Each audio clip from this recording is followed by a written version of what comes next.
O tema do Estúdio News de hoje é a obesidade. E para conversar com a gente, temos aqui Ana Olga Nagano Gomes Fernandes, médica cirurgiã e também diretora do Instituto de Obesidade e Diabetes do Hospital Moriá, e Márcio Mancini, vice-presidente do Departamento de Obesidade da Sociedade Brasileira de Endocrinologia e Metabologia. Sejam muito bem-vindos, doutora Ana, doutor Márcio, um prazer recebê-los aqui para falar sobre um assunto importantíssimo. Eu queria começar dando meu olá para a doutora Ana e já emendar a primeira pergunta. Doutora, como é que a gente define obesidade? Existe aquela questão do IMC, isso que vai definir que uma pessoa está obesa, ou há mais para a gente definir um quadro exato que a pessoa está com obesidade e que a gente precisa seguir para um tratamento? Olá, Gustavo, prazer em vê-lo novamente. Olá, Márcio, estarmos juntos aqui hoje.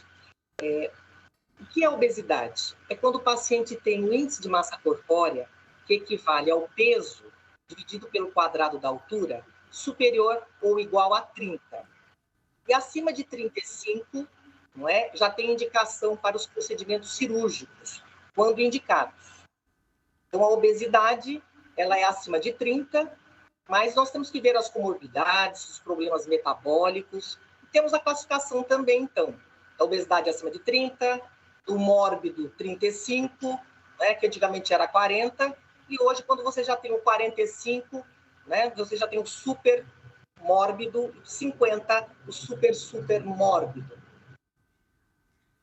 Tá certo. Doutor Márcio, me corrija se eu estiver errado, mas para a saúde, para o OMS, a obesidade é uma doença.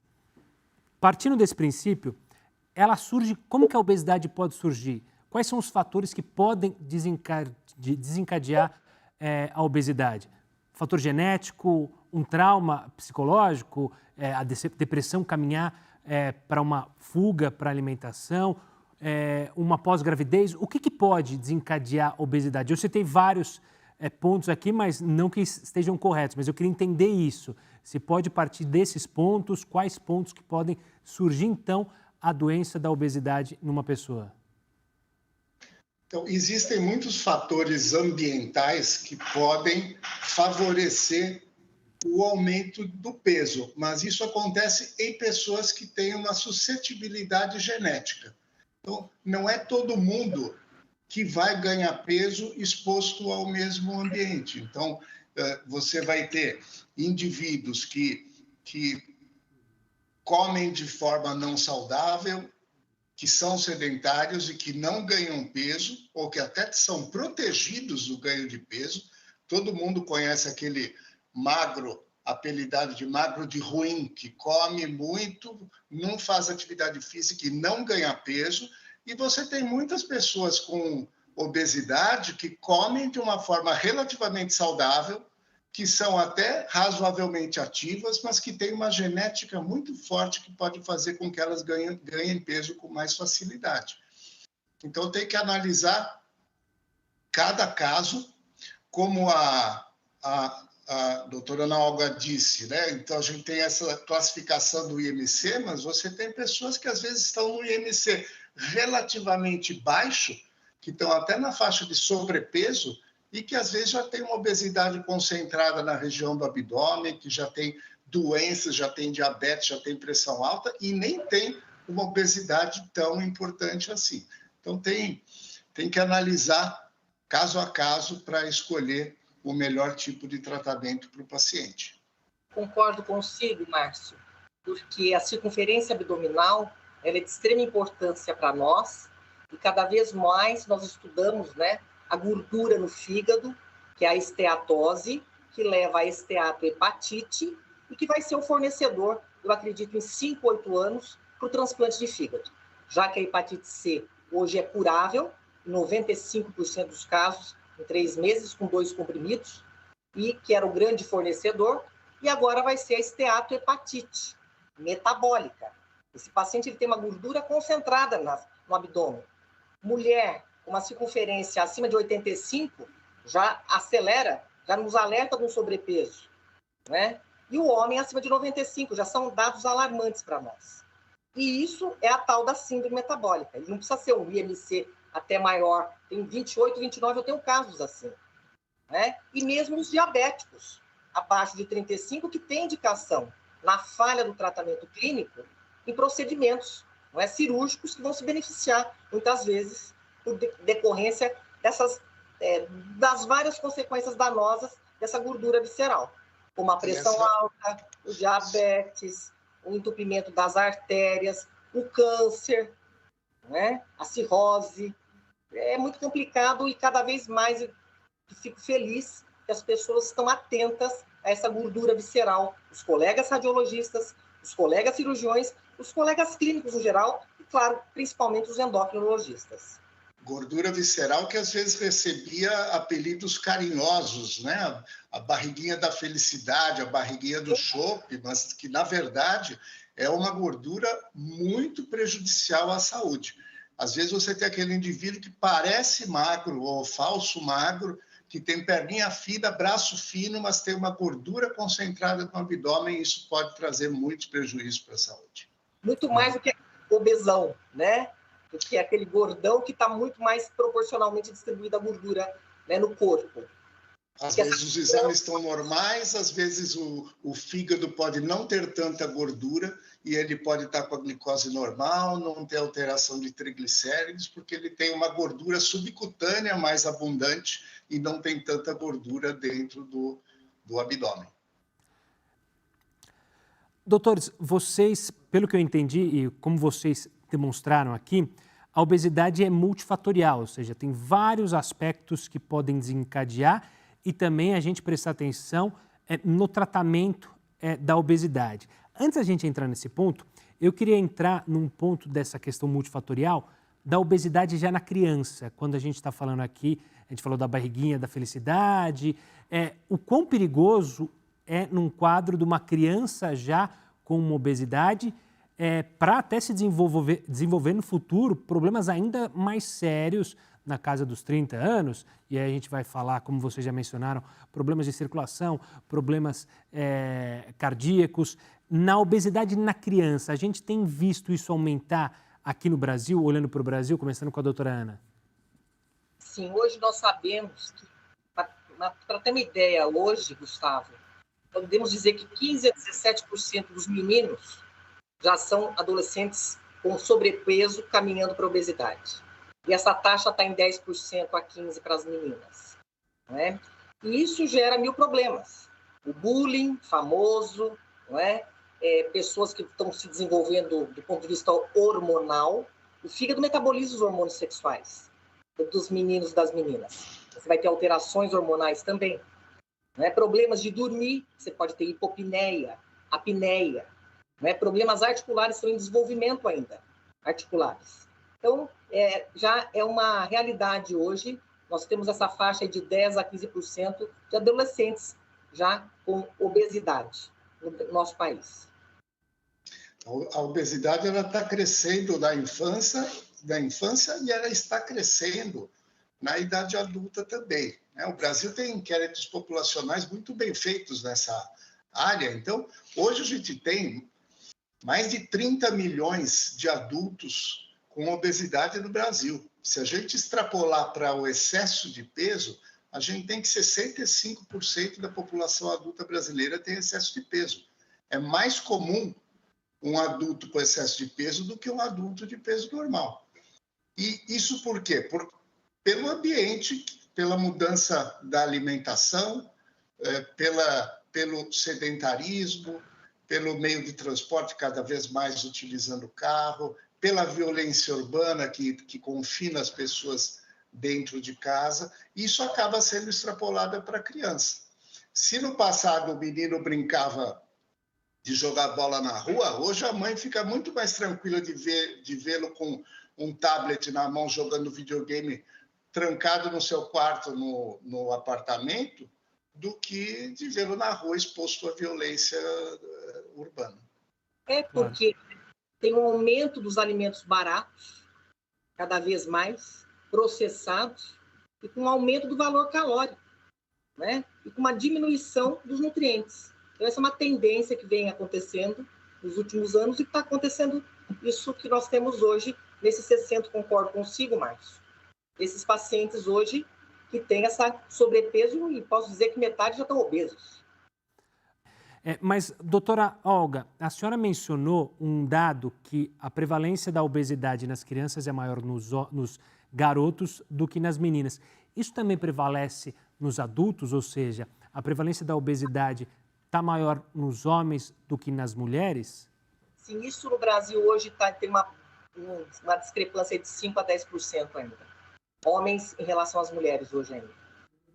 Isso ainda está ligado, doutor, à questão de que as mulheres têm um cuidado com a saúde de ir ao médico maior que os homens? Pode estar ligado a isso também? Bom, o que a gente sente é que a mulher ela vai mais cedo procurar a assistência médica. O homem ele vai procurar assistência médica quando o joelho está doendo, ou quando teve algum problema de pressão alta, ou quando teve algum alerta, alguma dor no peito. A mulher ela já procura até pela questão estética, o que não há problema nenhum de procurar pela questão estética, mas ela vai antes para o médico, ela se previne mais do que o homem. Doutora Ana, ainda pegando essa questão de homens e mulheres, acho que tem uma velha máxima de que homem consegue perder peso mais rápido que mulher. Isso de fato é verdade quando se busca um auxílio no endocrinologista, num médico? Você ainda está acima do peso ou está até mesmo na obesidade? É mais fácil para o homem isso em média, né? Obviamente que a gente tem que olhar caso a caso, mas existe uma máxima, né? Que o homem consegue perder o peso mais rápido, é só fechar a boca e fazer exercício. Eu acho que também tem um lado cultural, sabe, Gustavo? Quando estava falando dessa prevalência no Brasil do homem estar mais obeso que a mulher, porque a mulher brasileira ela é mais vaidosa. Quando você vê a nível da América Latina, as mulheres são mais obesas que os homens, um pouco maior. Há uma relação diferente. A brasileira é muito vaidosa, se cuida, tem uma característica cultural, eu acredito. Apesar que isso está mudando. Eu acredito numa equivalência ao longo dos anos, mas depende também da faixa etária. Eu acredito se faz reposição hormonal ou não, né? O nível socioeconômico também tem a ver, grau de instrução. Mas a mulher realmente ela vai mais cedo ao médico. Por exemplo, no caso de hemorroida, quando eu atendo um paciente com problema hemorroida, grau 4 o homem vem me procurar, né? Que já está, que eu teria que fazer 2, 3 intervenções. A mulher vem no grau 1. Então, comumente, quando o homem vem nos procurar com determinadas doenças, é muito já avançado, já deveria, falo sempre, o senhor devia ter vindo aqui há 1 ano, 2 anos, né? Pelo menos para a gente poder fazer um único procedimento. Então, a meu ver, essa coisa tem a ver com a nossa tradição, a cultura da mulher, o Brasil, sabe, tem esse lado da se cuidar mais, de praias, tem muita coisa envolvida, e eu acho que a conscientização também. Mas a mulher no Brasil era um pouquinho mais magra que o homem, e ao nível da América Latina isso se inverte. A mulher é um pouquinho... o tipo de gordura da mulher e do homem, ele é diferente, Gustavo. Então, essa gordura abdominal, ela é mais comum no homem. Na mulher, ela vai se acumular depois da menopausa. Claro. Quero pegar também o gancho da doutora Ana, que a questão da mulher também, a gente não pode deixar de falar que, infelizmente, a gente vive num país que tem a cultura de olhar muito mais o peso da mulher, né? E criticar qualquer peso que se ganhou. O homem é tratado, não, a barriga é um charme, como a gente comentou há pouco, né? Então, a mulher é muito mais cobrada aqui no nosso país, se comparada aos homens.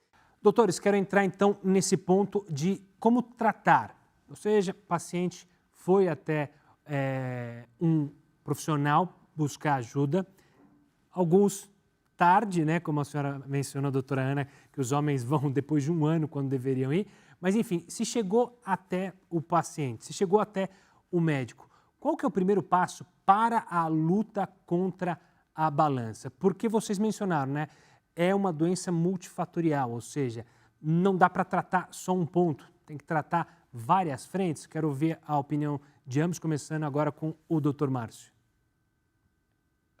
Bom, eu acho que o primeiro ponto que é muito importante é que a obesidade hoje ela é considerada uma doença crônica e uma doença recidivante, da mesma forma que a gente fala de diabetes ou hipertensão. Então, o indivíduo perde peso e ele pode voltar a ganhar peso se o tratamento é interrompido. Então, a doença deve ser tratada cronicamente. Então, tanto as medidas de mudança de comportamento, mudanças alimentares, aumento de atividade física, que são a base do tratamento, independente da gente falar de tratamento clínico com medicamentos, de tratamento cirúrgico, essas medidas sempre vão estar presentes, né? As mudanças alimentares, o aumento da atividade física. Mas o primeiro ponto é esse, tentar modificar os hábitos de vida. A gente sabe que é difícil, de cada 10 a 20 pacientes, a gente vai ter um paciente que vai ter sucesso mudando simplesmente hábitos de vida. Por isso que existem as medicações e existe também, dependendo da gravidade do quadro, o tratamento cirúrgico. Doutora Ana, por falar em cirurgia, quando é indicada a cirurgia?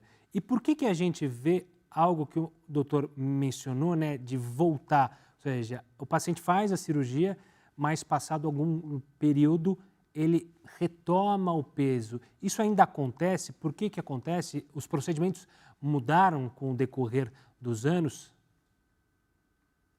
Cada vez mais eu acredito que nós temos que fazer um tratamento individualizado.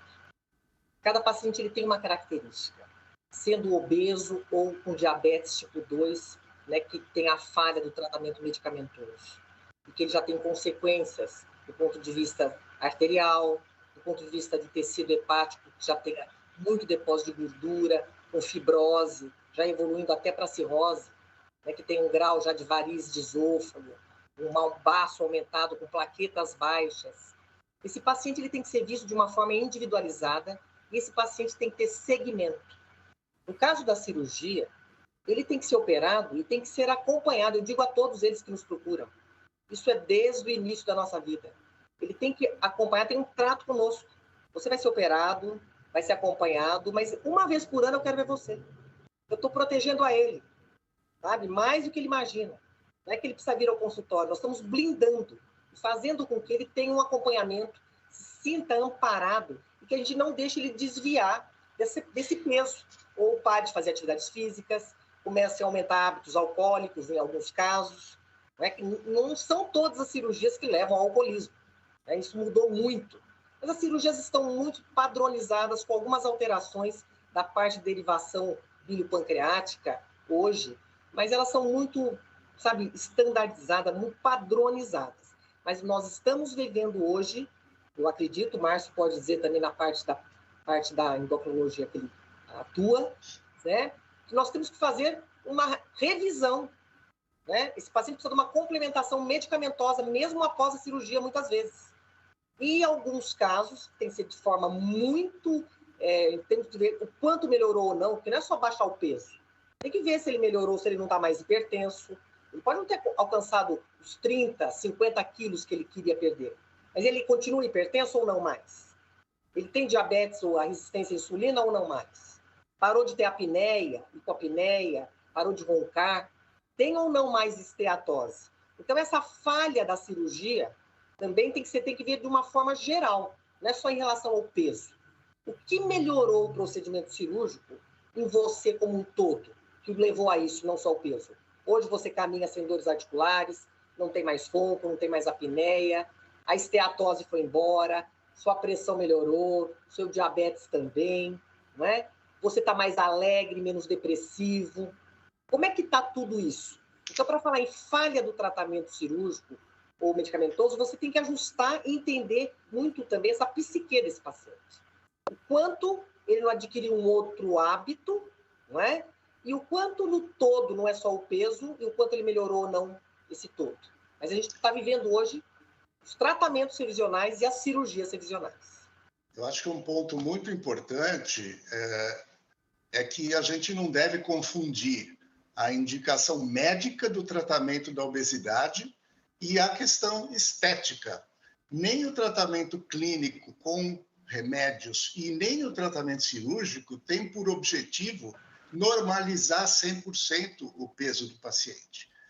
Então, para um paciente que tem 95 quilos e ele perdeu 15 quilos com medicamento e com dieta e atividade física, muitas vezes ele melhorou muito a sua saúde. E para um paciente que tinha 130 quilos e ele foi para 90 com o tratamento cirúrgico, mesmo que ele não normalizou o seu peso, ou mesmo que ele chegou a 80 e depois recuperou 10, a saúde dele ainda está muito melhor do que antes da cirurgia. Mas o acompanhamento a longo prazo ele é muito importante, tanto no tratamento clínico quanto no tratamento cirúrgico.